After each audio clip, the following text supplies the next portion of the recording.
because I do 1,300 crunches and sit-ups 4 times a week. What's a dose? Can you translate for us? Winner of the gold medal and the champion golfer of the year is Ernie Els.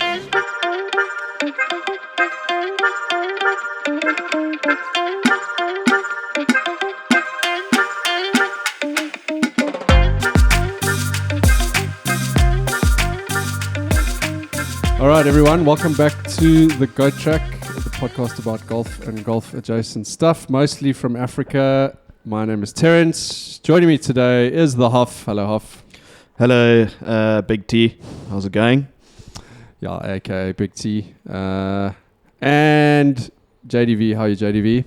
Hello, gents. Yeah, I'm trying to swallow that piece of wrap in record time. Mouthful of Caesar wrap there. And Karl's got apparently a head full of sinusitis. So I might be talking to myself here today. Karl, you were talking us through your lovely game of golf you had yesterday. Where did you play? Mount Edgecombe 1, Jacques? 1? The Woods? I always get confused between the two golf courses. The Woods and the Lakes. You were on the wood. We were on the Woods. We were on the Woods. There's quite a big lake on the Woods, which is always the part that confuses me a little bit. Yeah, there weren't many. It wasn't very woody, to be honest. But I didn't have much recollection of a lot of those holes. I played Mount Edgecombe a few times, but mostly as a lighty. And I think the last time I played there was 2017. So there was 1 or 2 holes that I did remember, but it felt a little bit like playing a golf course for the first time again, to be honest. But yeah, I was pleasantly surprised by how much I enjoyed it, given how loud the highway is right there. Golf goals, you're absolutely nailing it. Yeah, I love it. You've talked yourself into having such a great positive year. And I got a birdie. Birdies don't roll around too often for me. Lipped out for birdie and got a birdie. The birdie was pretty lucky, I'm not going to lie. Absolutely drilled a putt from off the green down the hill, and had there not been a pin in, I think it would have been in the water on the other side. But birdie's a birdie. No eagle, obviously. Otherwise, you would have told us about it already. But definitely not no eagle when you have that driver securely packed away in your bag and you're teeing off with a hybrid 4. So no eagles to speak of yet. Well, the course has basically been massively rerouted since you played it, to the point where the first time I played it after they did that, I got completely lost and ended up playing completely the wrong holes because they've switched a couple of holes. Well, I mean, on that subject, and there's a new hole. Simon and I were on a cart together, and luckily we were playing with a member and a resident, and there was a few times where we had to turn around because the signage is not fantastic there, to be honest, and that's probably why I don't remember a lot of those holes. But shout out to the Mount Edgecombe Country Club HOA. Yeah, they're dealing with a lot right now. They've got a river going through their clubhouse, and clubhouse looked perfect. I'm not going to lie. There was a little bit of renovation going on outside, but it was a lucky experience. I'm not going to lie. It was good. Only lost 2 golf balls. Shot 97, which breaking 100 for me is always a good thing. But felt a lot better than 97. A lot of lip outs, not like grazers, like actual lip hitting outs, claps, like 4 or 5. That's a good sign. It's a good sign. No, it was a lucky day out. Good. I'm glad you are rekindling your love for the game, and thank you for joining us today. I know you're feeling a little under the weather, guys. We are quite excited about today's episode. Something we've been meaning to do for a while. We always wanted to try and bring kind of off-center golf topics, and we've done an episode now where we went through what we at last year's stage we thought were the best clubhouses, or the halfway houses, of KZN. And we were talking behind the scenes, and we said, well, why don't we do a deep dive on golf holes? And we decided to start with par 5. So we are going to basically rank what we think are the best par 5s in KZN, completely in our own perspective and opinion, although we have come up with a bit of a ranking system for us. But maybe I'll start off by asking you, JDV, what do you think kind of the purpose of a par 5 is in golf? I mean, that's a bit of an open-ended question, but if you had to answer that, what would you say? Why do we have par 5s? What does it do for golfers? And again, probably should have prepped for this one, but I think the main thing for me is it tests certainly your decision-making ability. I think because there's more shots to be played on a par 5, there's more decisions to be made. So I think par 5s definitely lend themselves a bit more to strategy and taking on risk-reward shots. It certainly challenges the scoring opportunities. So most of the bigger hitters will look to try and sort of make a birdie and go for it in 2. But at the same time, if you can't execute that, some big numbers are waiting in par 5s, specifically for higher handicappers where, you know, let's talk about Karl at the 13th, or even worse at Cotswold, Karl at the 18th, where there's a 9 waiting for you when you double stroke there. Yeah, no, look, that's how I see par 5s. It's an opportunity for a high handicapper on one hand, because if you top your drive, which is something that I seem to do in quite regularly, that you're still in with a chance, amazingly. You know, you hit a good second, good third, maybe a good chip. But with the changes that they made to the way, you know, that you score and all of that a few years ago, it does become a challenge, and it brings 9s onto the card, which is a horrible feeling. And as JDV says there, the prospects at something like Cotswold is ending 6, 8, 9 with 16, 17, 18 is seriously daunting for a 20 handicapper like myself. Yeah, I think from my perspective, par 5s bring in so for the lower handicappers, and let's be honest, what's happened now with the ball flying so far in that, honestly, what it's doing is also sort of almost testing them as like what used to be the very long par 4. So it's putting a low iron in their hands, or a hybrid or a wood or whatever, and it's testing that part of the game which doesn't, you know, is not happening on most par 4s. And often what happens is, you know, those guys end up making bogeys and double bogeys as well, because they're trying to get to the green with a 3 iron or a hybrid or something. So that for me is the one thing. And then what's interesting, and I don't know whether this is a global thing or a South African thing, but certainly a lot of the slightly more modern courses in South Africa seem to finish with par 5s. And I know Peter Makovich, it's almost one of his design styles, isn't it? That his sort of signature is he tries to have a interesting, challenging par 5 to finish a golf course. Because the theory being that, you know, you could have a bit of a swing in scores on the last hole to make it kind of exciting. So that's kind of interesting. I noticed a lot of the holes that we identified, a lot of them all on the back 9s, just out of interest. I don't know whether there's something to that or not. And then a lot of them towards the end of the round. So yeah, I think we can talk a little bit now about what we decided to do is, There's a bit of components to these rankings, obviously, of our own personal preferences, aka the eye test, and then also we wanted to bring some kind of quantitative basis to our rankings. So the idea here was what we did is we kind of nominated. When I say we, myself and JDV, Hoff is spectating on this particular item, commentary only. No replies. We nominated what we thought were our best par 5s going through KZN, and just quick shout out to the topic of gerrymandering. Is that what it's called? Gerrymandering, where you move political boundaries. Yes, that's so we did some gerrymandering, which I believe is standard in South Africa.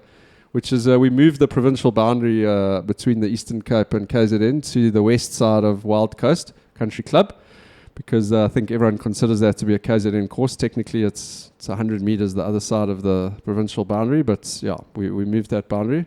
So we nominated a whole bunch of holes, and then we took the ones we had in common, and we've done a ranking. Or in my case, I've done a ranking, and Jacques actually going to rank these on the fly. So the categories we spoke about, and look, I came up with these, and you guys are willing to. Yeah, you're welcome to challenge them. But my first category was that I think you should be. I don't think you should be standing on the tee of a par 5, wondering whether or not you should hit driver. No. So I'm gonna jump in there. So I think what your first one is drivability, and I think what I like about it is that you can hit driver. I think it shouldn't be open gates to hit driver, but it shouldn't be I can't hit driver because I'm going to absolutely be in shit. That was my understanding of drivability. So maybe we had a different thing. I don't think you should just stand up there and drive as the auto call. I think I changed my interpretation of it while I was doing my rankings. But yeah, I think that's pretty much what I was thinking. I think it should be like I want to hit driver. And look, I was looking at the holes and I was going, okay, what is the drivability? Okay, maybe I'm having a slightly off day, and you know what? I'm gonna hold back a bit, and I just want to get something in the fairway. There are a couple of holes where even if you're having a shit day, you're hitting driver. Like, I mean, I'm gonna shout out Amdoni 18th. Like, there's no ways anyone hits. If you do, tough luck for you. But that's the sort of hole where you're hitting driver every. To me, I'm hitting, regardless of how I'm playing, it's so open down there. You should be hitting driver. Well, I mean, to give you another example, and again, go to the 9th at Cotswold. Driver is not necessarily the play. So I would be saying, in your assumption there, the drivability is not great because you've got to hit a really pretty point perfect drive, but then you've got like a 7-9 into the green. So I think what makes that the par 5 is that your decision on the box sort of dictates your decision on whether you go for it in 2 or not, and that's why you've got to back your drive. So for me, there is drivability on that hole, but that's the major decision on that hole as well.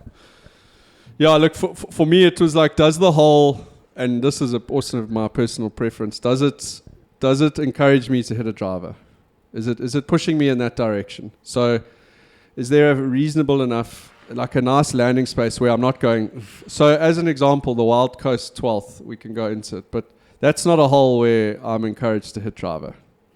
Well, I can tell we played Wild Coast last weekend, and that hole in particular with the pumping wind, driver goes over that fence, which is OB, at the back behind the bunkers on the 12th. So if you hit a driver and go OB, you're teeing up again. But if you top a shot and you go into the hazard straight in front of you, or if you pull it left and you don't make it over, the drop zone is fucking right where your driver would have gone. So for me, it doesn't make any sense that, you know, you get absolutely penalized for smoking a drive a little bit far over, but you almost get rewarded for hitting it in the hazard.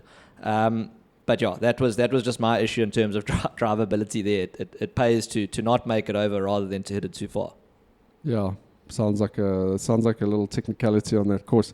The next category was shot to sort of risk reward. So Jacques spoke about this, and in my mind, this also changed. My interpretation of this changed while I was doing my things. But it started off as: is there a reward? Is there a reward for taking on a risk? And is the risk really a risk, or is there no risk to hitting a second shot? Because a lot of the par 5s, there's no reason why you should not go for it in 2, because it is as open down there, and maybe even more open than it is to lay up. So there should be a risk, but I think more than that, and you said it, Jacques, when in your intro, it's do you stand there wondering what club you should hit? And I think that's what a par 5 should do. Is it should be like, it should put some hesitation in your mind. So like, well, you pull out your hybrid, you put it back in, you go, fuck it, I'm just gonna go for it, you know, like whatever. It should put that kind of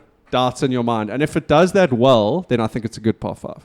Yeah, 100% agree. I mean, an example on Champagne, not the 15th, the par 5 before that, which is beautiful. You're playing into the 13th, where there's no real risk in hitting your second shot. Like, I mean, there's out of bounds the left, I mean, on the fence, but I mean, you really... It's protected by trees. Exactly. I mean, you'd be hard-pressed not to just have a crack on your second shot. There's nothing at the front. You know, it's a run up to the green. There's no bunkers or anything in the front. Just have a crack.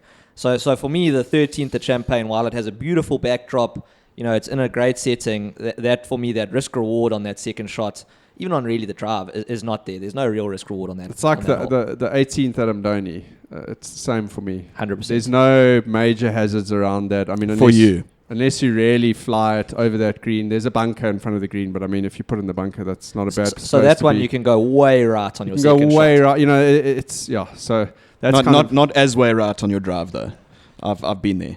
Yeah, no, way right on your drivers and the shit. Correct, yeah.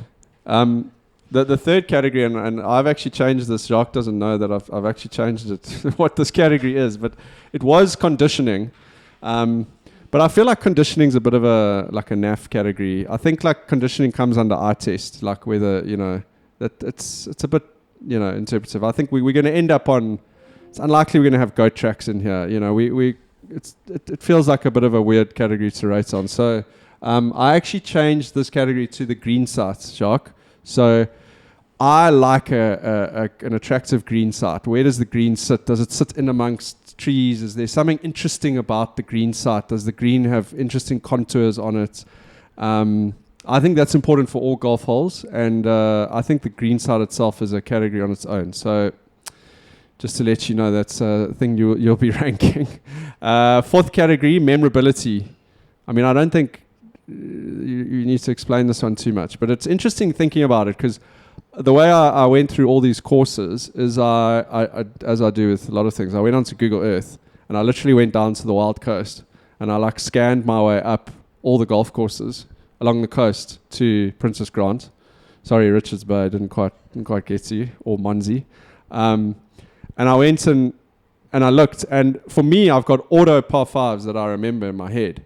And then there's some that I actually did put on the list, my list, but which I've scored pretty low in memorability, because the only reason I remembered them is because I went and did a bit of a deep dive, So I don't know, memorability, it's pretty obvious. What's your take on that? Well, I mean, a good example here is Princess Grant. I mean, you think about Princess Grant, and even if you think of a hole at Princess Grant, you're normally thinking about the downhole par 5 with the ocean on your left. And then you sort of rack your brain. You're like, what were the other par 5s there again? And you think, okay, on the front 9. So I 100% agree with that. I think the memorability aspect of it is when you think of a course and you're like, okay, what's the par 5? Generally, there's one that jumps into your mind. Yeah. No, I think it's probably the differentiating factor out of the list. You're going to get quite a few courses or quite a few par 5s that tick a lot of those boxes on your ranking system. And I think the memorability will probably, separate the men from the boys there. I think your example there of Princess Grant, Cotswold 18, those kinds of things, those are the holes that you go back for or don't go back for. And I would argue, if you said to someone, okay, give me your top 10, not just par 5s, just give me your top 10 memorable holes in KZN, or just off the top of your head, I would argue more than half of those would be par 5s. Yeah, agreed. I mean, I think par 5s and par 3s more than par 4s lend themselves to be a signature hole. I think if you think about signature holes around, they've generally the par 3s, because it's a water and some shrubbery Big and the rest drop of it behind or something, it. yeah. But whereas par 5s are quite spectacular in nature. I mean, there's you have the Amdoni example, you have the Princess Grant example. They're quite awesome in the awe-inspiring meaning of that word. Yeah. No, and then the last category is what we call the eye test, and this is really where subjectiveness comes in. It's just, how does this hole make you feel? I think everyone feels differently about different holes. That might have to do with an awesome eagle that you got on that hole. Shout out Karl. Or a hole that you've never finished. Shout out Karl. Thank you, Terence. Thank you. But there was an interesting component to this eye test, which I'll tell you guys about, and which ended up in my rankings. But I don't think it's any coincidence as to the rankings tie in pretty closely with the eye test, because I'm doing the rankings. Well, also, I guess those are eagles and birdies. I may not be. I may be manipulating my own statistics. Yeah. All of the other categories count 5 points, and the eye test counts 50 points. Yeah, or you subconsciously put low numbers in different categories so that your eye test works out. Golden snitch. Yeah. So I want to list the courses that we've got in common here, and then I'm going to get you, Jacques, to shout out the ones that didn't make my list, and I'll shout out the other ones. And then we can do a bit of a jump into. We've got 8 in common, and of those 8, we're going to come up with a ranking 5 to down to 1. So we're doing a top 5 and they have to come from those 8, or can I convince you to put some of my ones that you didn't put onto that 8 and we then reduce it down? Let's hear your courses that, okay, let me talk about the 8 courses that are in. Okay, so we have the 3rd hole at DCC. No surprises there. We have the 15th. We have the 15th hole at Champagne. We have the Champagne Sports, which is the one, essentially the one, you hit straight back towards the mountain, but it's the one where you cross the water. Then we have the 12th hole at the Wild Coast, which is the big downhill par 5, sort of wraps around into that forest. Lacquer driving hole. Well, is it? 15th hole at Princess Grants, the 18th hole at Cotswold, the 18th hole at Gowrie, the 18th hole at Amdoni, and the 6th hole at Boschuk. Shout out Karl. So yeah, which are the ones that didn't make your list? And which one do you really want me to add to my list? Okay, so do you want me to go through the ones on my list that aren't there? That aren't on my list, yeah. So I had Zimbali, which I think is a bit of a travesty that the top-rated course in KZN doesn't have any par 5s on this list. So I did have 2 holes at Zimbali, which was the 8th and the 12th. The 8th hole is the one with the water on the right that doglegs around to the right along the lake. And the 12th is quite a claustrophobic hole lined by bushes on both sides, but then sort of open green complex, which I know that you like in terms of the art test. So those were my 2 from Zimbali. Sorry, man. I did have that hole on. I did have the 12th at Zimbali on my list. I didn't have the 8th, but I do have the 12th on. Sorry. All right, I'm so glad. You've convinced. But I did. That was actually on my list. I've rated it. Yeah. Okay, then I had which of those is better? Between the 8th and the 12th. Yeah. I think the 12th is better. Yeah. Yeah. I think so too. Yeah. I think also we're quite heavy on dog legs around water on these par 5s, so quite nice to have one that doesn't dog leg around water in this par 5. Yeah. Look, the 8th hole is a lot of water balls there off the tee. Generally when I've played with guys. The risk reward is I don't know how strong it is there. Obviously there's that hazard all the way up. The green site's not particularly memorable. I don't think that's going to make my list. Might be the eye test for me. Maybe some bad experiences I've had. Then I had VCC. I had to get 1 par 5 in at VCC. Look, I picked the 11th. Next. I picked the 11th at VCC. It's the only hole that you can sort of see laid out in front of you. Is the 11th the one right by the clubhouse? No, so the 11th, remember, because doesn't it finish on the 10th, the front nine? Yes, so the 11th is the one you just drive out and then you play. It's got the dam on your right. So the dam on the right before the green. There's 2 dams on your right before the green, and there's a bit of a waste bunker on the right of the green. Okay, I do remember it now that you're describing it. Yeah. Yeah, the other 2 par 5s at VCC. As much as I'd love to put them in there, both of them blind shots to the green, which I don't think is great. I like a par 5 where on your second shot you seeing what you're hitting into. That was VCC, which didn't make the cut. Do you mind blind tee shots? I don't mind a blind tee shot on a par 5, but I think your shot coming into the green, it's quite nice to sort of see what the risk and reward is and play it from there. I'm on board with that. Yeah. I had San Lemire, the 13th. Look, I do understand that this is not everyone's cup of tea. So the 13th at San Lemire is the one that doglegs Adventure hard. Island. Yes, harder doglegs around the left. So the houses around the left. There's OB down left. You basically tee it off onto an island. Yes. Then your second shot goes onto another island. Yeah. And your third shot basically goes over the water again onto the green. Or you can take a driver onto the basically second island and have a crack at the green and sort of skip the one island. So it's probably not everyone's cup of tea. I can understand why that wouldn't make the top 8. But there's not a lot of love on that hole for a lot of people. It's pretty interesting. Yeah. And I mean a huge bank behind the green. So I mean you can over club, hit the bank, and it'll sort of come back down. I looked at it. I did look at San Lemire. I must say, I battled to remember. That was the only hole, the only par 5 that I did remember. But no, that water. Well, I think my input with these drivability. is the most important is memorability, but it's not memorability as like that was a memorable hole. It's like, can I actually remember that hole? That's my thing there, because I don't remember that hole at all. So the other thing, Hoff, to that in terms of you will remember it when you stand on the tee and you go, where should I be hitting this? I think the other thing was, does it present a challenge to both high and low handicappers? And I think a hole like that one at San Lemire is almost impossible for a high handicapper and is relatively straightforward for a low handicapper. So I know that wasn't part of your ranking criteria, and maybe it fits into the eye test. But yeah, I think there's a couple of holes as well that both high and low handicappers will have a sort of good time on it. No, not that one. You know the 18th at San Lemire? Is that the hole that Jacques did his beer challenge on? Yes. Okay. So it's the hole, there's that water on the right. It's the hole that's going in the other direction on the right-hand side. You're coming back. Okay. So it's I still don't remember it properly, but I remember dog leg vaguely. left, and there's just a lot of water. Okay. Looks like TPC sawgrass out there. Okay.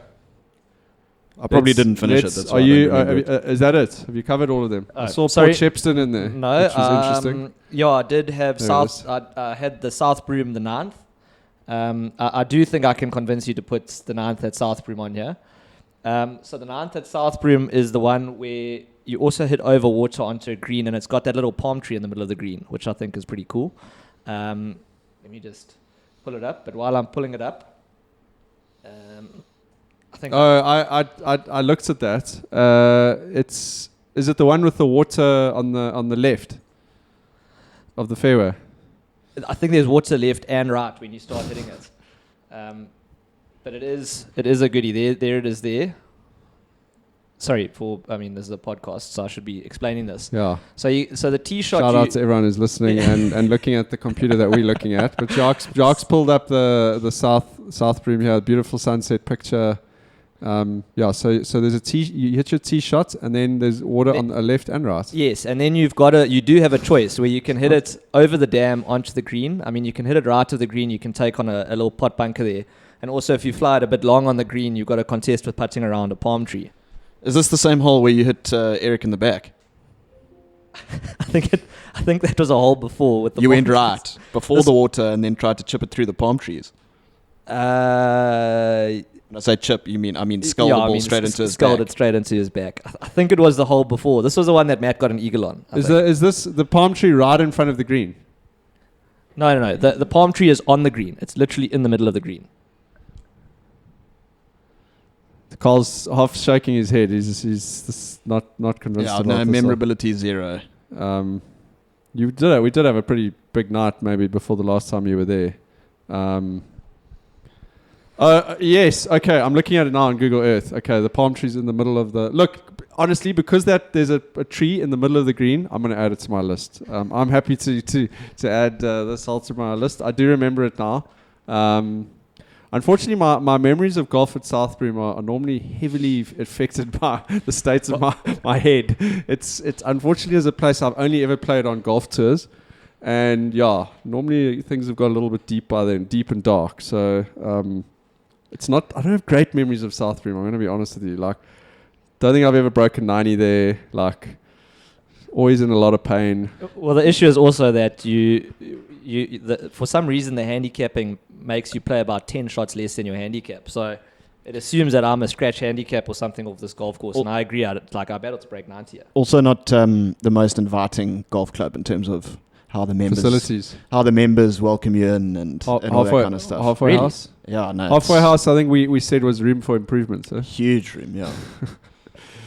I think South Broom. I just think of that par 3 on the beach. Yeah, 100%. That's if you tell me South Broom, that's like my one memory. And then there's a couple of holes where they're the most like hideously stiff houses on the right hand side. So there's with that like one way the glass. The dog leg left is a tough one with the tee shot. Is that the one that's in the green? So that's the palm tree. There's a okay, we're looking at the hole now. So there's a palm tree literally it is in the middle of the 2/3 of the way up the green. It's just a. So that's your tee shot. sick. So your Did tee they ever shot put is the over pin? those three. Did they ever put the pin on the other side of it, like back left? I've never seen it there, but that would be sick. But if you go for 2, you could end up essentially behind that. And Yes. Yes, we've worked hard to add this one to the list, though. okay, that's fine. I mean, I'm happy to add it to the list. Okay. I think it'll make my top 5. I don't expect this to make the list, but I did think I needed to put it on there. I play a lot of golf at Kloof. I have played a lot of golf at Kloof. So I thought that maybe there was an argument to be made for one of the par 5s. And the 5th is not a terrible hole. That's the one that you tee off over the water, dog leg right. Guys that are on the other par 5 teeing off are in a bit of danger. So that the guys teeing off on the 7th there's a fence by the tee box on the 7th in case you hit them. I know it's But Second, the shot into the green's a bit blind, though. You can't see the surface of the green. it depends how far you get your drive up. I mean, if you can get your drive over that corner, you can see the green when your second You shot. can see the green, but you have no idea the depth of the flag. So let me or ask you anything this, Yes, that's Shark. right. Let me ask you this. You know when you play a Cathedral Peak and you play it on the back 9, okay? You know when you play the back 9, the stroke 1 from the front 9, when you play that on the back 9, it becomes I think it's the 14th. It becomes the one down along the river Yes. where you cross Yes, the yes, road. yes. It becomes a par 5. Yes. Do you think Kloof 5th is better than that hole? Okay. So are we adding Cathedral Peak onto this list? No, I'm just saying, like, I know what you're talking about with that Kloof hole, but I mean, I think it was a waste of your ink to write it down. Okay, fine. To be honest, I think the It's fine. 17th It's of fine. Kloof It's- is probably better than that it's hole, fine. to be honest. It's fine. Look, I wasn't coming out swinging for this the 5th at Kloof, but yeah, fine. I will concede that I would take the It's fine. 14th at Cathedral. It's also like there's no decision making whether you go for the green and 2 there or not. If you're on the fairway, like, What are you saying? You have to go for the green and 2. well, what? I suppose. There's Why not would you really- lay yeah, up? I yeah. mean, there's I hear what you're no, saying. yeah. There's no danger. I had Sheppy the 9th. I quite like the 9th at I Sheppy. knew JDV would have a hole from Shepston. Like, Yeah. I actually looked at Shepston and I was like, I hardly remember any of these holes, but I'm pretty sure JDV is going to have a hole from Sheppy. So the 9th at Sheppy has that old railway line, that decommissioned railway line. So you almost, the tee box is almost next to that decommissioned railway line. Bush all the way down the right with the lagoon down the right. There is the bowling green on the left for those wishing to go for the green and 2, as my brother did. And I think he did hit someone on the bowling green. Is But it not anyway, OB? it is OB. Oh, okay. I don't know if it hit the He guy. still hit them, though. I don't know if it hit the guy and maybe bounced back in play. So I thought Oaks were hitting, like, that was a strategy. You take on the old age Oaks. well, it's. I think it's like that relief that the pros get, where they just aim it at the stands and like whale it. I think that's the idea. Is if there's guys bowling, that they create a bit of a barrier for you to bounce back and play. And it'd be such a sick photo of like a golfer like on a bowling green, like with like the lawn bowls Oaks like up in arms, and he's like, and he just takes like a massive divot out of it. Yeah, I think the person in that photo would be Sean de Villiers. You'd give zero shits. But yeah, so I did have the 9th there. I think with the railway, with the lagoon and the bush down the right, I quite like that little. I quite like the green complex there. I think there should be a spot for the 9th at Sheppy. Does it play back towards the ocean? Yes. Okay, and it finishes just so the bowling greens are on the left. Yes, and the Okay. and the clubhouse is on the left. Okay. Oh, Jasper, again, Sheppy is like unfortunately for me, the memories are not good in terms of memorability. I do remember the holes closer to the sea, that where there's that water and there's a little bit of a San Lemire vibe there, and those trees. There's that hole with those like weird Yes. single. Yeah, I don't know what they are. If they're yellowwoods or something, but that's about it. So. Okay. Are we done? And Beechwood. My last one was Beechwood. Which 9 have they taken away? Does it still exist? Well, the this is hole the that you question. nominated. It's 10 holes now. But so they left the front 10 and taken away. I don't the back know. 9. We when we found out it was 10, you could play 10 holes or 20 holes, but it's 10 so holes. you've and 20 nominated tees. the 11th, which I don't think exists. But this is like the Saddle and Trout. What was the two mashies that don't exist? still Draxan, still. Listen, I actually thought about that hole when I was doing my nominations. I actually like that hole as well. Saddle and Trout. No, the 11th at Beechwood. Yeah, the 11th at Beechwood is cool. I It was mean, often your first hole that you played. If you had a back nine tee off, you had to tee off on the 11th. exactly. Look, I mean, you can pretty much go as far left as you want and shout forward to the guys coming on 17th and 18th. But yeah, I mean, there's some well-placed bunkers there. It's Awesome green site. great green complex. I mean, Awesome when green you're standing site. up there on the green, you know, There's that one massive bunker about Yes. 60 meters from the green. and then just on the green side, there's a bunker there as well with. Yeah.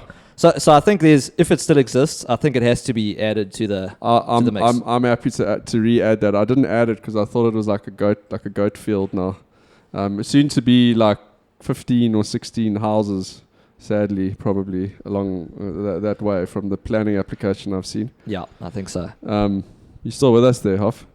Yeah, I can't remember that hole at all, to be honest. So, and I haven't played Sheppy, so those are. We're talking about those are- we're talking about Beechwood. No, now. no, no. I can't remember Beechwood, and before that, I haven't played Sheppy, so no input No whatsoever on value, those okay. two. Yeah, no All right. value.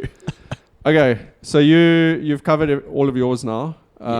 So I'm just looking at my list here. The one that you haven't mentioned that I have on my list is the 14th at Royal Durban. I knew you always have such a hard on for Royal Durban, so I'm not surprised that's on the list.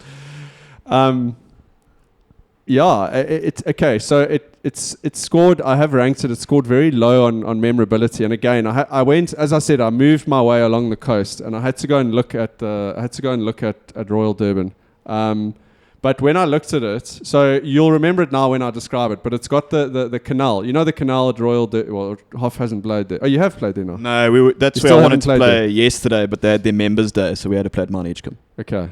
So you're not going to add comments to this one either. Negative. So it's got the canal, JDV. It's par 5. So you know you play along the race course, where it's always on your right on the back nine. I was going to say yes. 10th. You play along the race course the entire 18, so it doesn't. So you got the 10th, then the 11th is the par 3. The race course is on your right. The Yes. 12th, the race course is on your right. Yes. The 13th, it's on your right. Then you turn around and you play the 14th. It's down the middle of the course basically, and you kind of hit uphill. It doglegs a little right, and then you know the canal Yes. at Royal. It runs at a diagonal at about on the left-hand side. It's about 150 from the green, and it runs in front of the green it runs across at a diagonal. I do remember. You can see the memorability on this one is high for me. It was a deep pull from my subconscious. So, the reason why is that I think it's actually strategically, the question it answers or it asks is, and I remember doing this often there, is am I going to lay it up down the right? Yes. That's the par 3 that you've pulled up there. But am I going to lay it up further down to the right, or am I going to hit it over? Yes. And because of the diagonal nature of the canal, it's easy to clear the canal on the left, but as you get closer towards the green, the canal cuts closer and closer in. So it's a good strategic par 5.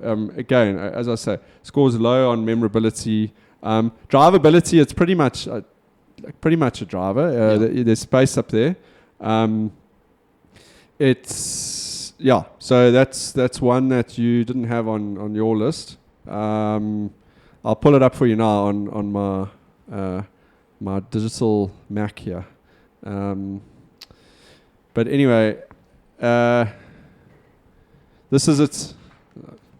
X. Yes. So the canal. Everyone on the podcast is going to really love this description, but the canal runs from about 100. It's about 100 out. It runs at a diagonal like that, and you normally sort of somewhere here for your Yes. drive. So the nice So thing you is either lay it up there, Yes. or do you try and When get you- over when- to this part of the fairway? when you say there, you mean short of the canal to the right, or do Yes. you go over the canal short left? No, well So- that's so- it. yes. Yeah, so there's so many decisions. Yeah, look, The green complex. I mean, you changed the whole criteria to. no, it's not a great green complex. So it's not memorable. Doesn't have a great green complex. I think it is memorable. Well, is it? Eye test wise, it is tough. And then this is really going to tickle Karl, but there's two here which are really going to tickle Karl. The one is the 13th at Cotswold. So for me, it's a auto driver. Like I'm always hitting driver. I think it's interesting because of that centerline bunker. And then I always ask myself the question when I've hit a good drive there. I'm like, am I going to go for this, or what's the play here? Am I going to hit it right of the green? It's not a great green to hit a long iron to because it's pushed up and there's water on the left. Do you go right of the green and then try and chip back? That's not a great angle. Do you just lay up, which feels a bit crap if you've only got like 180 in, you know? So it asks that question. I think the green side's pretty nice. Memorability, yeah. I mean, maybe not. Eye test, yeah. But it's on there. Look, I like the hole. I don't finish the hole, but I like it. I think it's a lekker hole. I mean, my problem with that hole is obviously the drive, and it shouldn't be because, I mean, in terms of drivability, there's a lot of room, right? There's a lot of room everywhere, and I still managed to go right enough to put me out the hole. But if, by some miracle I do hit a good drive and square those two bunkers, then yeah, I agree. I mean, for me, playing a fade / slice, I mean, I can basically start it over the middle of that dam and fade / slice it back onto the green, and that gives me hope at my first eagle. And I have had a putted eagle on that hole many moons ago. Sick. Certainly not in the last 7 rounds because I haven't finished that hole. But I think it's a lekker hole. I think where it falls short is probably memorability. You're not like, oh my word, that was an epic hole. But I mean, the green side is lekker. It's a difficult green. You've got water on the left. Really nice houses on the other side of that water. I think interestingly enough, when the 18th at Cotswold and the 13th were 2 holes that I thought about.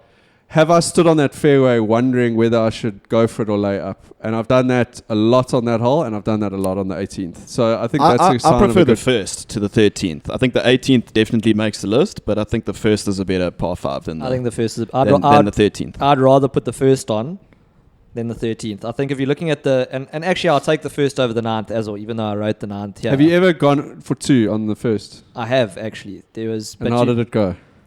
I think I got over, but I didn't get onto the green, and that's what I like about the first is it's not the most difficult shot to get it. They've cut that tree down on the left, which blocked a lot of. I think it cut itself down. Yeah, it pretty much rotted down. But if you take that driver off the box, again you've got to flirt with the left. That tree, has it gone? The stump is still there. It's not a problem. That tree was a good feature because I ended up behind that a couple of times. And no, you can still very much end up behind that. Behind the stump. Yes, it's a substantial stump. Okay. How high a stump are we talking about? No. It's high. I mean, it's obviously been struck by lightning, so it's slowly but surely withering away. Dead. But it's still it's a dead tree. It's a dead tree. It's not a stump. Correct. Well, yeah, potatoes. It's half a dead tree. I feel like we need to Google the definition of a stump.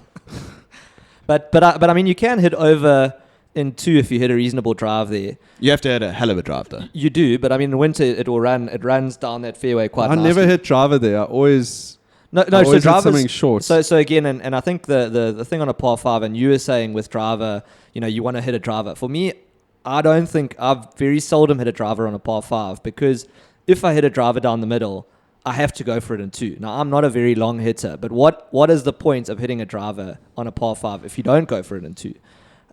So I'd rather hit 2 easy shots and an easy shot over onto the green, or if you're going to take the drive. So the point I'm trying to make is if I take driver on 1 and I hit a drive straight down the middle, then I have to go for it because otherwise I should have just laid up to begin with. Look, I would say the first over the 13th and the 9th at Cotswold, but I would still say in terms of looking at your guys' lists, I don't think it should make it purely because of that first shot, because it's not one of those. I mean, how often do you go for it in 2 there? Not very often. Even when you square a drive, it's you got to be a really big hitter to. Okay, listen, we've spoken about Cotswold for way too long here, and we kind of we're busting ourselves on time here a little bit. So I'm just going to run through the others. The next one's really going to tickle Karl's fancy. It's the 12th at Simbiti, which honestly I think is not a bad par 5. I've had that. Is that the one that you sort of play up the hill? Yeah. You cross 2. It's also 2 water whiffs of San Lemire in terms of island to island. It's got that sloot in the middle with the serious bush on the right. Yeah. Yes. Yeah. It's very drivable. And I like that hole. Yeah. I like that hole. Okay, put it on. Then we've covered the others. The 3rd hole at Selborne I had on here. So that's the one which is it goes very downhill. So your tee shot is fairly level, and then from the second down to the green is like super downhill. There's water behind the green. You know the hole. Play over the road. Play over the road. Yeah. That's I think that hole offers some interesting kind of That's a nice hole. I like that risk hole. reward. That's before that's the Par hole before three. the par 3 over the with little gorge. with the massive This is just like Oaks and other provinces listening to this are going to be like, what the fuck are these Oaks talking about? What about our listeners in like the UAE? Come to KZN. Netherlands. Don't Netherlands, we've got to follow. come to KZN. Winter's coming up. It's the best time in the world to play golf in KZN. So you can hear how sick all these courses are. And in winter, the par 5s are way easier to hit than 2 with all the run that you get. Yeah. That's it. Those are all the ones in common. So, Jock, what we need to do now quickly is for you to rate we're going to start with the DCC third. This is out of 10. Drivability. Okay, so I'll give that in terms of, do you want to take driver on the hole? So I would say, because it's a good one though, because for the longer hitters, you take on those bunkers. This is a yes or no answer. Okay. I'll give it a 7. Okay. Shot 2. Risk reward. Is there 10. It's good. Great risk reward. It asks you to go for it in 2. But there's no real risk up at the green. There's huge risk. If you pull on it the third at DCC. Yes, if you pull it anywhere left, you're in the bush. You stuffed. So and but if I mean, you go, there's so much room to the right. It's but it's not an easy listen, shot after it on the right. These are your rankings. I've done mine. Okay, you've convinced me. I was on the other end of the scale with that. Okay. Green sight. It's cool, but it's pretty. It's sort of slopes towards you, flat. But it's I like how it's pushed up. There's a big drop off on the left. I'll give it a 7 there. Great. Memorability. 10. Sure. Nice. Eye test. 9. Look, DCC third is like, if you read the reviews and the rest of it, it's one of the greatest holes in the world. Top holes, top 100 holes in the world. In the world. Yeah. So I feel like I'd be. There was a shooting myself in the thing foot with, and this is where the eye test came in, and I gave DCC a 10 for the eye test, okay? Because when you stand on that tee, it's basically like there was a famous golf writer or something who came from overseas, or golf pro, or it might have been like Sam Snead or something like that, who said it's like looking down the barrel of a gun. Yeah. And yet you're in that beautiful dune complex. So, and especially now that they've taken away a lot of the vegetation, I'm so excited to see what it looks like after the renovation now, because you've got that massive bunker, which is in play if you big drive, and if you're in there, then it's an auto layup, and then you've got these like rolling dunes. It's an absolutely beautiful hole. Yeah. It really is. So let's try and motor through this. I'm sure those 4 so listeners. let me just give you a rate. Let me just give you 4 people who've made it this far. Let me just give you an overall rating for each and then I'll just pick it at random. Very scientific. So what do you want me to give it out of? Out of 50. Okay. So what does Durban Country Club get? So I've got a reference point. 43. Out of 50. Okay. Yeah. That's like fair enough. Champagne, the 15th hole Champagne. I will give that a 35. Write this down so don't make an ass of myself. Wild Coast 12th. So interestingly, I also gave Champagne a 35. So the issue that I've got with Wild Coast now is that the conditioning is very poor. I would say the conditioning at the moment at Wild Coast is akin to the conditioning at Umdoni. What would you give it for drivability? I gave it a 4 out of 10. Yeah. Because I don't want to, yeah. So, I mean, I'd give Wild Coast a 30. Interesting. I was on 31. So we're aligned here. Princess Grant. What do we say, the 15? I think you have to rate this hole, because Absolutely. this could, so let's. Okay. I'm going to tell you the ones that I think you should do a detailed Okay. rating on. This is one of them. Drivability. Great. I would say 8. Yeah, it's pretty open down there. Although I did find out of bounds. There is out of bounds on the No, right. but that's the right, by the way. But so for me, that's what I like about it, is that you can. You don't have to hit driver, Yeah. but I mean, it's a nice one to hit driver. Risk reward. You have to hit driver. Yeah, it's a For great the shot tracer video. great risk reward. I would also give it a 8. Green sights. Green sights. I Fine. mean, there's a lot of those bunkers down the right, but it's small green. You know, you can't. It's there on the ocean, but you can't see the ocean. I mean, green sights, I'd give it a 6. Okay. Yeah. Memorability. Very memorable. 8. Jeez. Very memorable. 8. 9. I gave it a 10. That was the only one I gave a 10 for memorability. I mean, for me, it's the most memorable hole, one of the most memorable holes in KZN. Okay, probably. you convinced me to change my mark. 9. I shouldn't be doing this. I'm totally, eye test. Art test, I'd give it a 8. Okay. Cotswold 18th. Just give me so that was 39 you got for Princess Grant there. So Okay. what have you got? Okay, so then I mean Cotswold, I think is on a par, and I think what Cotswold does well for me is the art test and the playability of it. It's always a challenge. I mean, it's a stroke 3 at Cotswold, so I'm gonna put it on par with the Champagne 35. Cotswold 18th. Yeah, 35. It's interesting. I gave it 36. Gari 18th. So for me, it's again with the 12. but again with Not a Is fan that, of is that Gari. what you scored the last time you played it? Probably. 9.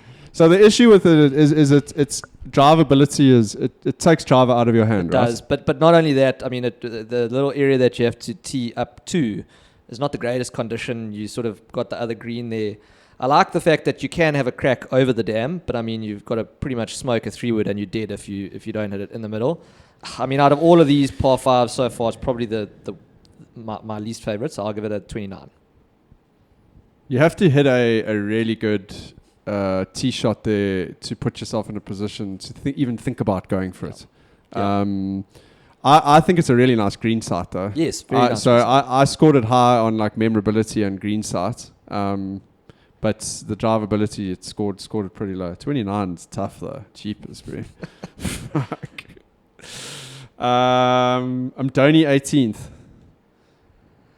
feel like the eye test is going to take over here. Yeah, look, I mean, I feel By this time, your hangover's gone. You might maybe even 2 beers in.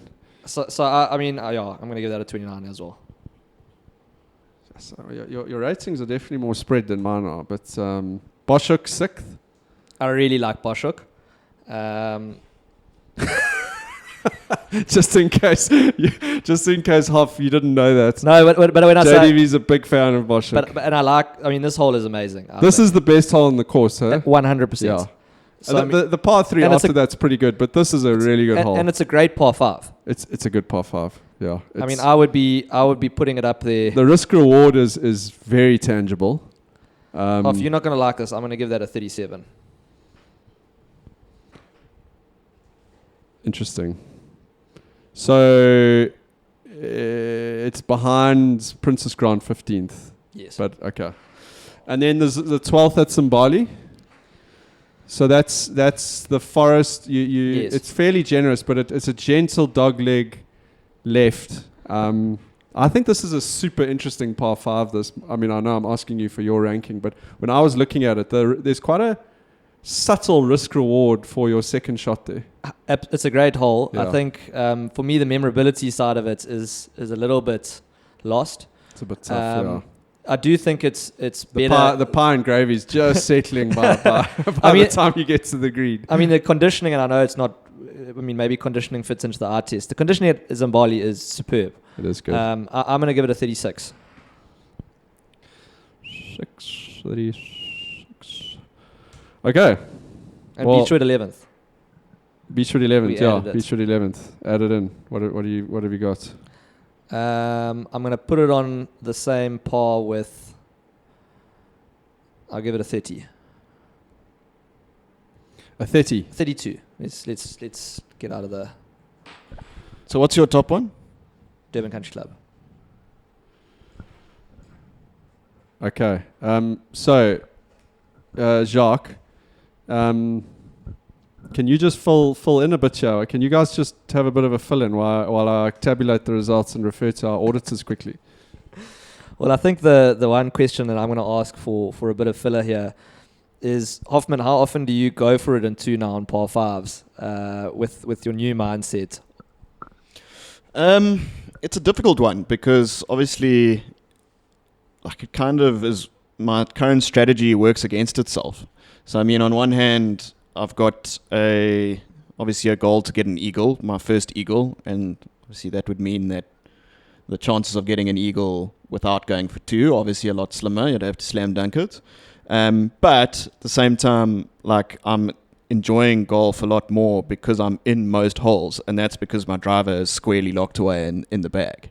In fact, I don't even take 3-wood off the tee these days. I'm taking like a 4 hybrid, and most of the time I'm still in a hole on a par 5, obviously not for eagle or anything like that. So it's a long-winded answer, but like very, very, very rarely. But I think come winter, you're going to get the opportunity, even with hybrids, etc., off the box on par 5s, to still have a crack. I mean, I'm thinking about... Not on any of these. I mean... 13th. I mean, the 13th at Cotswold, with a little bit of the wind behind you, you can get well down there. No, I don't think so. I don't think I could get... you basically got to get between those bunkers and have a view at the green. So the other one, you won't remember it, or maybe you will, Hoff, is the one at the par 5 at Zimbali, that you tee off, you go straight downhill and then it's straight back uphill. So it sort of dips in the middle. And that's a very or when I say drivable, I mean very easy to hit that in 2 shots if you get a reasonable shot off the box, and it's playing a bit firm. So I think you need to target that one for your eagle chances. Yeah, it's just how often do you play Zimbali? You know, it's not every day of the week. So yeah, I think I've got to look more at like your Cotswolds, Amdoni, Selborne, Kloof. There's some good opportunities. I mean, again, the one that we had there, the 5th and the 7th are eagle opportunities. I mean, the 7th is not you can have a crack at the 7th green. That's the one that just goes straight uphill. Yeah, I think the 5th at Kloof is more down my sort of alley, considering it's a dog leg right. So if I aim far enough left with the driver, I might be able to just sneak around the corner there, and then have a crack at the green on 2. But is Cato Ridge Golf Course still open? Is it still a thing? I think it's still a thing. I haven't played there ever. No. I got through 7 holes there and walked off the course because it was literally unplayable. There was one hole where we all hit our second shot into the green, and when we got to what we thought was the green, it was actually just like a green patch, and the green was about 20 meters beyond that. A green patch, because there was no other green. The actual green was about 20 meters beyond that, in no way green, and in horrific condition. So we decided that was that. That was about 15 years ago. That's epic. I've played there once, and the reason I was asking is because I got an eagle there, and I remember it being a super. There was a very gettable par 5 there. You sort of play up, and I don't remember very well, up towards there's like power lines or something up on a hill, and you tee off down this hill. And if you go in winter, and if they've cut the fairway, then the ball just goes for ages. And I think I had like a 9 in or something, bro. And it was I hit it to like a couple of feet, and yeah. So I mean, look, let's see how you go this year, but maybe we do a little go track trip to Cato Ridge. I think we might have to. I mean, I've heard quite a lot of guys playing Cato, and not having the worst experience. Certainly not walking off after 7 experience. Pie chips and gravy. Well, we'll have to test it out. Good place to watch light aircraft as well. Just side interesting notes as well. There's a little airfield there in case your golf game's not going very well. Okay, guys, we are on an hour here, and for the 3 people who've made it this far, well done. But the results are in, Jacques. The results are in. So I'm not gonna belabor the point here. I'm gonna go from what is this? 1, 2, 3, 4, 5. Okay. In 5th place, the official Goat Track rankings of par 5s in KZN for 2024. We must actually, before I do this, now I was keeping everyone suspenseful. There's 2 massive caveats to this ranking. We're doing this in February in 2024. There are some significant changes to golf courses that are happening in KZN at the moment. There's new golf courses coming online. Durban Country Club is about to reopen after a massive renovation. Zimbali Lakes is coming online. Zimbali Lakes is under construction. Vulantaba is opening another 9 holes. Okay, and Gowrie Farm is about to open their new 7 holes. Look, only one of those is a par 5. I feel like when we talk about Gary, you need to like put your conflict of interest Hold forward. my horses back. I get too excited. But look, it's just to say we kind of had to exclude those. I'm going to say there may be a par 5 at DCC, which isn't the third. There's been a massive change to the 14th hole at DCC. They've pushed the green. Oh, and the 8th hole, by the way, which is also a bloody interesting par 5. But the 14th at DCC, they've built a huge. There's a whole water feature there. There's a dam. There's a lake. The whole of DCC was a water feature. There's a burn that you have to hit over. So, like we obviously, we're waiting for our invite to play in the opening of the new course. But yeah, we haven't been able to include them, obviously. But here we go in a particular order. Number 5, the 15th. This can't be right, man. I'm gonna blame some of your really crappy rankings. Yeah, sure. Put it into the correct order. As long as you got the 5 good ones, then I'm chilled. No, I have to read it out as per your list here. But this disappoints me highly. Okay, in number 5, the 15th hole at Champagne Sports. Okay, well, I'm glad it made the top 5. I assume you wanted that to be higher.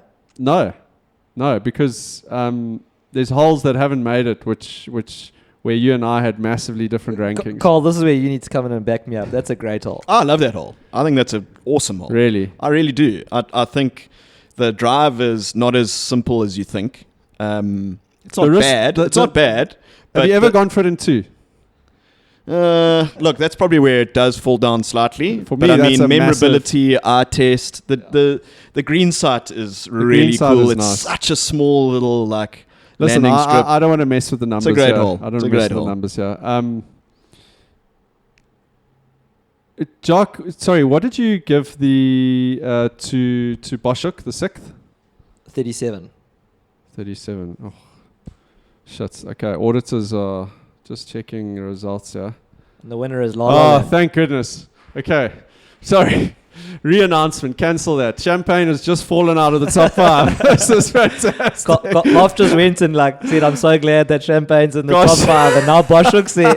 I knew there was something wrong with this spreadsheet. Okay, in 5th place, Zimbali, the 12th hole at Zimbali. So I had given this 35, my total ranking. And Jock, you've given this 36, so it came in at 35.5. Yeah, kind of glad that there's a non-obvious, a slightly sneaky par 5 in here, which is maybe a little bit low on memorability, but I think it's a really great strategic par 5. That agreed.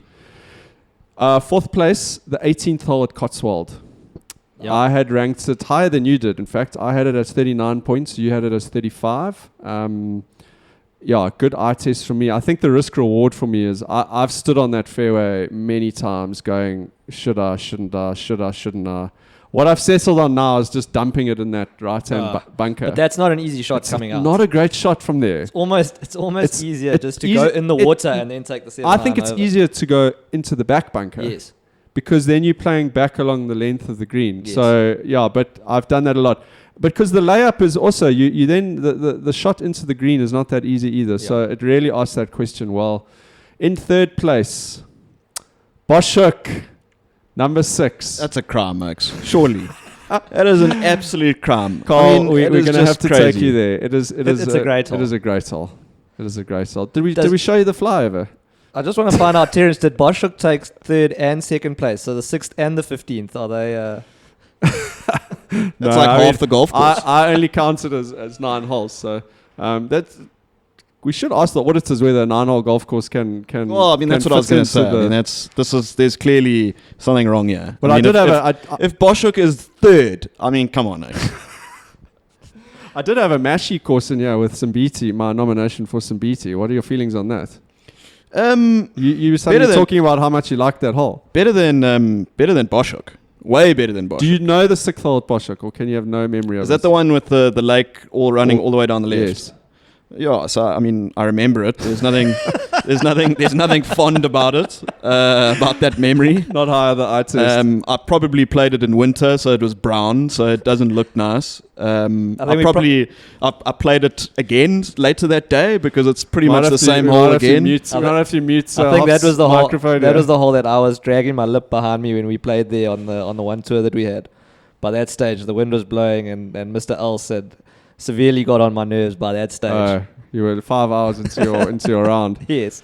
Anyway, moving swiftly along. In second place, Princess Grants, the 15th hole at Princess Grants. It's Fair a enough. beautiful hole. Probably one of the most photographed holes in KZN. I'll definitely pop this on the Instagram. That actually reminds me, I've been meaning to take a picture of our podcast setup. Check out the X smiling up here. Karl looking suddenly quite dapper with that smile on his face. What a great par 5. And I didn't mention this when we were talking about it, but I was looking at it quite closely on Google Earth. There's quite a lot of strategy in that hole. It wants you to be as far left as possible down that fairway. But it looks like you need to hit it as far right as you can. It does. But actually, the left, you can take a lot more of left it left. Is such a better angle into that Yes. green, but it means you got to hit sort of over the trees off the fairway. 100%. So, because those bunkers down the right are no good, especially if you end up in the first row. Yes. It's an almost impossible shot. Surely also the most mulliganed hole in like the whole country. Breakfast balls galore. Yeah, on Because that hole. even if you hit a good drive, it's like, well, just take a second one. Let's see how far we can hit this. Yeah. Surely. Shot tracer galore on that one. Okay, in first place, and this is hardly surprising, top 100 hole in the world, the third hole at DCC. Gosh, haven't played it in so long, but Jacques, you and I both, you scored at 43, I had scored it as 42, so Okay. we were very aligned there. Look, I mean, So yeah, well done. Brilliant hole. yeah, it's unbelievable. And I mean, you can see from it is head and shoulders above the other holes. But I mean, it has to be. It's one of the top holes in the world. But I am super excited to play it again when DCC opens. As you said, with some of the clearing that they're doing, it makes that tee shot just so much tastier. Yeah, I think that the dunes are going to really come out a bit more, from what I understand, between the third and the eighth hole.